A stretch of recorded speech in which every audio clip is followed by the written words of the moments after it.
2025年7月、カナダ、オンタリオ州の小さな小学校で、ある教師が一枚の調書にサインした。その瞬間、一人の子供の命が救われた。だが、もし、あの日の朝、その教師が気づかなかったとしたら、教室の端に座る少女の腕、半袖から覗く、うっすらとしたあざ。よく見ると、それは指の形をしていた。4本の指が、ぴったりと並ぶように、皮膚に刻まれた後、教師の手が、思わず止まった。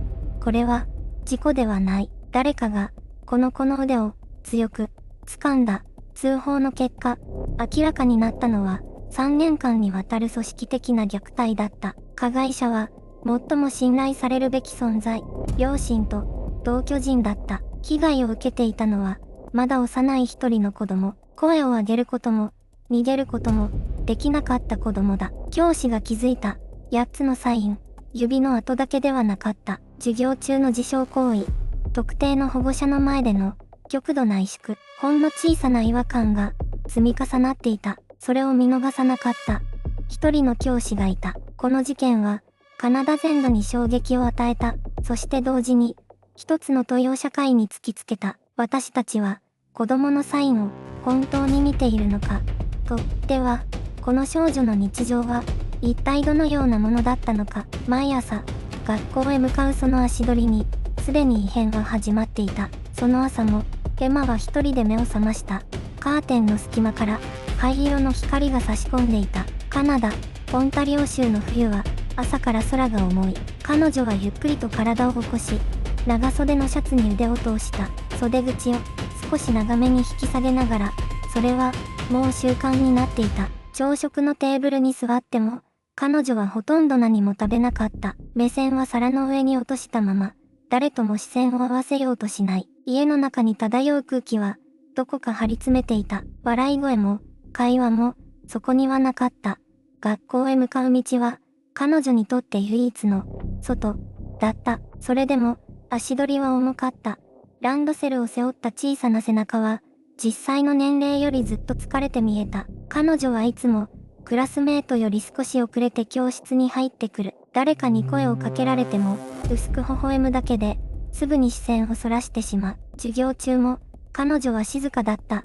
静かすぎるほど、静かだった。先生の問いかけに答えるとき、声はかすれるように小さい。鉛筆を握る指が、白くなるほど力んでいることがある。そして、誰も見ていないと思った瞬間、消しゴムの核を、自分の手首に押し付けていた。それに気づいた者は、長い間、誰もいなかった。彼女の笑顔は、笑顔の形をしているだけだった。瞳の奥に光がない。そのことに、担任のローレン先生が初めて気づいたのは、ある朝のことだった。その日、すべては、ここから動き始める。その朝、ローレン先生は教室に早めに入った。子供たちが席に着く前の、静かな時間だった。エマが、一人で窓際に立っていた。外を見ているようで、何も見ていなかった。先生が声をかけると、エマは肩を大きく震わせた。まるで、撃たれることを予期したように、その反応が、ローレン先生の胸に刺さった。授業が始まった。エマは教科書を開いたが、目は文字を追っていなかった。鉛筆を握る手に、異様な力が入っている。白くなるほど、強く、しばらくして、先生は気づいた。エマの左手首に、何かがある。青紫色の跡、細長く、並んでいる。指の形をしている。一つではない。4本の、はっきりと残っていた。先生は静かにエマの隣にしゃがんだ。エマ、これ、どうしたの？エマは答えなかった。ただ、袖を引き下ろした。それだけだった。その沈黙が、すべてを語っていた。ローレン先生はその日の放課後、記録を取り始めた。日付、状況、エマの様子、腕の跡の形と一致。これは一度ではない、と直感していた。思い返せば、サインはずっとあった。特定の保護者が迎えに来る日、エマは出口に近づかなかった。給食をほとんど食べない日が続いていた。休み時間に、一人で壁際に座っていた。そして、誰かが急に大きな声を出すたびに、体が固まった。先生は、これ以上見過ごすことができないと確信した。翌朝、ローレン先生はカナダの児童保護機関へ連絡を入れた。ここから、調査の歯車が、静かに、しかし確実に動き始める児童保護機関への連絡は、翌朝の会長直後に行われた。ローレン先生は、記録していたメモを手元に置いた。腕に残った指跡の形、事象に見えた行動のパターン、特定の保護者が迎えに来る日だけ、別人のように縮こまるエマの姿、すべてを落ち着いた声で担当者に伝えた。受理された報告は、即日、児童保護調査チームへ引き継がれた。オンタリオ州の規定では、虐待の疑いが報告された場合、24時間以内に初動調査を開始しなければならない。この日も、規定通りに動いた。調査員が最初に向かったのは、エマの自宅だった。玄関を開けたのは、母親ではなかった。同居人の男性だった。調査員は、穏やかな口調で話しかけた。しかし、男性の反応には、微妙なズレがあった。質問に対して、少し間があった。視線が、わずかに泳いだ。その日、エマは自宅にいた。調査員がエマと話したのは、男性から離れた、別の部屋の中だった。エマは最初、ほとんど何も話さなかった。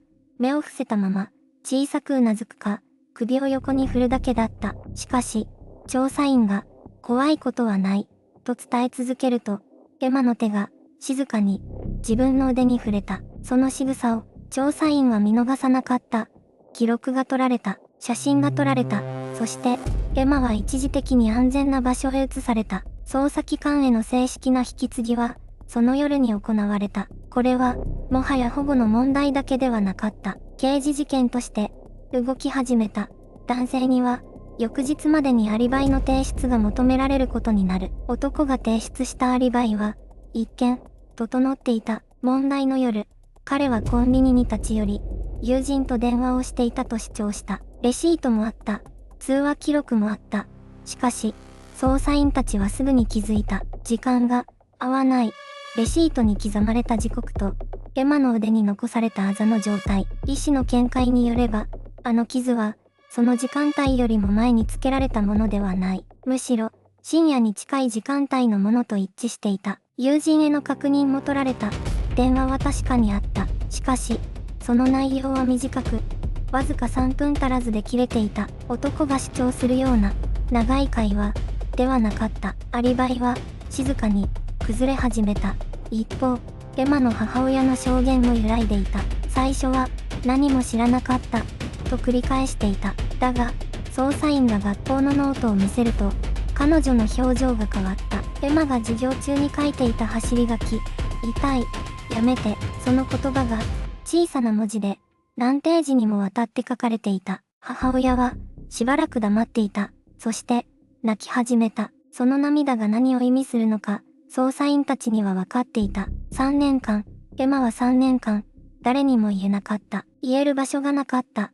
しかし今、記録はすべて揃っていた。証言、写真、医師の診断書、そして教師が積み重ねてきた観察の記録。2025年、オンタリオ州当局は正式に捜査を開始した。容疑者の身柄は、その州のうちに確保された。アリバイは、崩壊した。だが、本当の、亀裂は、まだ別のところに走っていた。亀裂は、一番深いところから走っていた。捜査員たちが容疑者の自宅を家宅捜索したとき、最初に目に入ったのは、整然と並んだ家具だった。清潔で、静かで、何も問題がないように見えた。しかし、エマの部屋だけが違った。窓には外から鍵がかかっていた。クローゼットの中には、子供用の毛布が1枚だけ。おもちゃも、本も、ほとんどなかった。これは、子供部屋ではなかった。閉じ込める場所だった。捜査が進むにつれ、新たな証言が浮かび上がった。近隣住民の一人が、深夜に子供の泣き声を聞いたことがあると語った。しかし、誰も通報しなかった。家庭のことだから、と思ったと、その人は静かに言った。沈黙は、共犯になり得る。そして、もう一つの事実が明らかになった。エマの担任教師が最初に異変を察知したのは、3ヶ月前だった。しかし、学校の内部では、その報告が一旦、保留、にされていた。なぜ、保留にされたのか、誰が、その判断を下したのか。記録には、一つの名前が残っていた。それは、捜査員たちが最初に想定していた人物ではなかった。エマを傷つけたのは、2人いた。そして、まだ1人が、表に出ていなかった。その名前は、調査書類の隅に小さく記されていた。ダレン・コールズ。エマの母親の交際相手だった。彼は、エマと同じ屋根の下に2年以上住んでいた。しかし、最初の聴取では、ほとんど話題に上がらなかった。なぜか、エマの母親が、彼の名前を意図的に隠していたからだ。捜査員がダレンの存在を把握したのは、学校の出席記録がきっかけだった。エマの欠席が特に多かった時期がある。それは、ダレンが自宅にいた時期と、完全に一致していた。偶然ではなかった。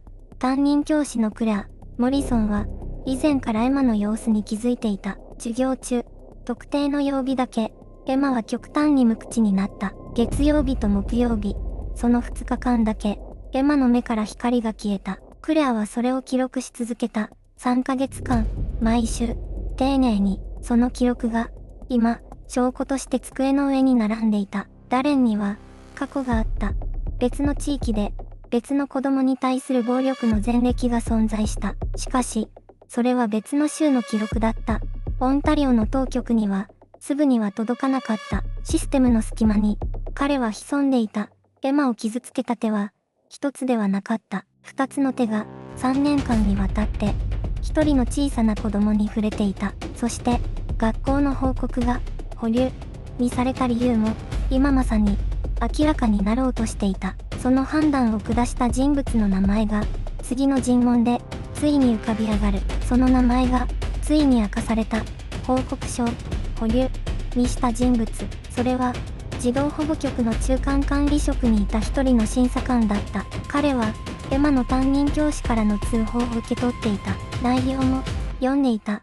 しかし、彼はそれを、優先度、低、に分類した。理由は、一項だけ記されていた。家庭内のしつけの範囲内と判断。その一項が、エマのその後の3ヶ月を決めた。審査官の尋問は、2025年11月に行われた。オンタリオ州の特別調査委員会が、この事件を正式に取り上げたのだ。尋問の中で、審査官はこう述べた。腕のあざは、転倒によるものと考えた。と、しかし、調査官はすぐに反論した。指の形に残るあざは、転倒では生まれない。あなたはそれを知っていたはずだ。審査官は、答えに詰まった。部屋に、沈黙が広がった。その沈黙の中で、真実の輪郭が、はっきりと浮かび上がった。エマを傷つけたのは、同居人だけではなかった。システムもまた、エマを見捨てていた。通報した教師の判断は、正しかった。しかし、その先にいた大人たちが、目を閉じた。一人の子供が、3年間、助けを待っていた。そして今、その子供は、安全な場所にいる。加害者たちの裁判は、2026年春に始まる。教師の証言が、法廷の中心に立つ。あの朝、袖の下に気づいた。ただそれだけのことが、一つの命を、つないだ。次のパートでは、裁判の行方と、エマの現在が、ついに明らかになる。裁判が、始まった。2026年春、カナダ、オンタリオ州の法廷に、二人の被告が立った。エマの父親と、同居していた男、3年間にわたる、組織的な虐待の罪で、検察が提出した証拠は、多岐にわたった。医療記録、写真、そして、担任教師の証言。あの朝、袖の下に見えた、指の跡、授業中に繰り返された、自傷のような仕草。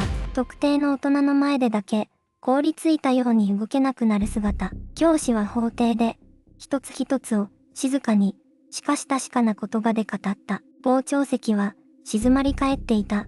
被告側の弁護士は、偶発的な出来事だと主張した。しかし、証拠は、そうではなかった。3年分の記録が、すべてを物語っていた。判決は、まだ出ていない。しかし、法廷の外で、一つの事実だけは、すでに確かなものとなっている。エマは今、安全な場所にいる。里親のもとで、少しずつ、言葉を取り戻しているという。笑顔が増えた。と、支援担当者は語った。好きな色は、黄色だと、初めて自分から話したと。それだけのことが、どれほど大きな一歩か。そして、あの教師は今も、同じ教室に立っている。子供たちの顔を、毎朝、丁寧に見ている。袖の下を、目の動きを、声のトーンを、気づくことが、救うことになる。その確信を胸に持ちながら、一人の子供が3年間待っていた。そして一人の大人が気づいた。次のパートでは、この事件が社会に投げかけた問いと、エマのその後が明らかになる。エマは今、別の家庭に引き取られた。温かい食事がある。安心して眠れる夜がある。誰かに腕をつかまれることは、もうない。加害者である父親と同居人は、2025年秋、オンタリオ州裁判所で有罪判決を受けた。3年間にわたる組織的な虐待。